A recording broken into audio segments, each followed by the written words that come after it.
Graça e paz e bom dia. Que o Senhor te abençoe, que você tenha tido um final de semana abençoado por Cristo, que você tenha tido a oportunidade de reunir-se com os seus irmãos e irmãs na fé e adorar ao precioso nome de nosso Senhor e Salvador Jesus Cristo. Eu quero neste momento falar um pouquinho com você sobre uma questão relacionada à vida pastoral, ou seja, com respeito a todos aqueles que atuam na realização da obra de Deus neste mundo.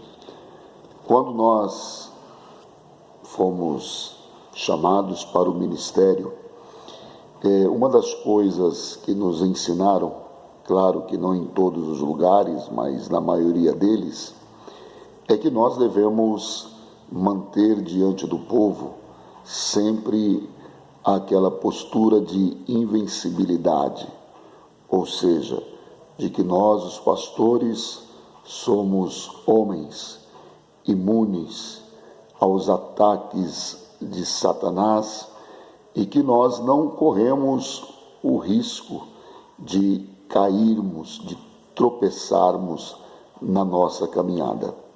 Muito embora eu tenha consciência que muitos não concordam com isso e não aceitem que isto seja uma verdade, mas nas entrelinhas é exatamente isso que nós percebemos no dia a dia.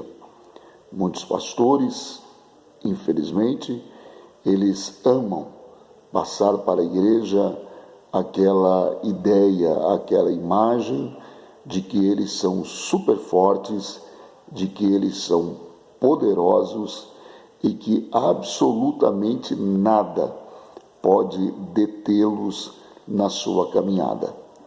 Mas isto não é verdade. Nós, os pastores, temos as nossas fragilidades, temos as nossas crises, enfrentamos muitas dificuldades na nossa caminhada. Não apenas dificuldades relacionadas ao próprio ministério, mas muitas vezes surgem dificuldades em relação à nossa vida cotidiana, assim como acontece com todos os seres humanos. E essa postura de super-homem, de invencibilidade, é extremamente perigosa, é um risco muito grande para a nossa vida ministerial, para a nossa vida familiar, para a nossa vida emocional, para a nossa saúde. Então é preciso que nós reconheçamos que, muito embora estejamos a serviço do Rei do Universo, daquele que tem em suas mãos todo o poder, nós muitas vezes gememos diante das dificuldades. E eu quero compartilhar com você algumas questões relacionadas a isso. Em Romanos, capítulo de número 12, versículo de número 3, o apóstolo Paulo ele diz o seguinte: porque pela graça que me é dada, digo a cada um dentre vós, que não pense de si mesmo além do que convém. Antes, pense com moderação, conforme a medida da fé que Deus repartiu a cada um. O apóstolo Paulo aqui está nos dando uma séria advertência para que nós tenhamos cuidado com a vaidade ministerial, para que nós, dominados por um sentimento de super-heróis, de poderosíssimos, nos esqueçamos que somos seres humanos dependentes da graça de Deus. E não devemos, em momento algum, elevarmos a nossa vida, né, a ponto de imaginarmos que nós não somos dependentes da misericórdia de Deus, assim como são todos os outros cristãos. Ele diz que nós devemos pensar acerca de nós mesmos com moderação, conforme a medida da fé que Deus repartiu a cada um. Sermos moderados, sermos humildes, sempre dependentes da graça de Deus e das orações do povo de Deus. Outra coisa também, Paulo diz aqui em 2 Coríntios 2:11, que nós, porque não ignoramos os seus ardis, ou seja, nós não ignoramos os ataques de Satanás. Satanás, ele ataca sim a vida daqueles que militam na obra de Deus, assim como a vida de todos os cristãos. Mas ele, em alguns momentos, ele tem uma preferência muito grande por aqueles que estão a serviço do reino de Deus de uma forma mais direta, porque ele sabe que se ele conseguir causar prejuízos na vida de um obreiro, na vida de um pastor, ele vai sim conseguir destruir a vida de outras pessoas que acreditam, que confiam, ou são discípulos daquele pastor que há anos vem lhes ensinando a palavra de Deus.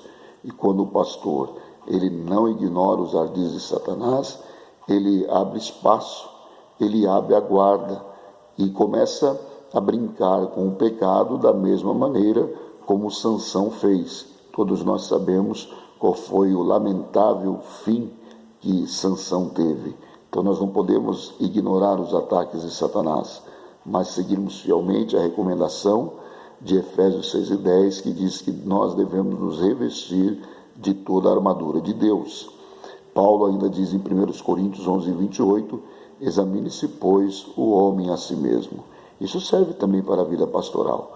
Nós devemos fazer um exame diário da nossa vida com Cristo, fazer um exame em relação aos nossos relacionamentos familiares, com a membresia da igreja.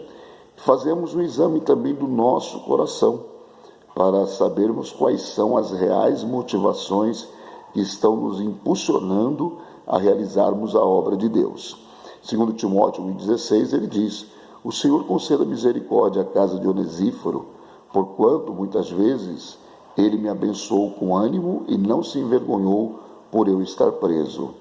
Paulo aqui, ele diz que Onesíforo o havia abençoado com ânimo, ou seja, Onesíforo era amigo do apóstolo Paulo.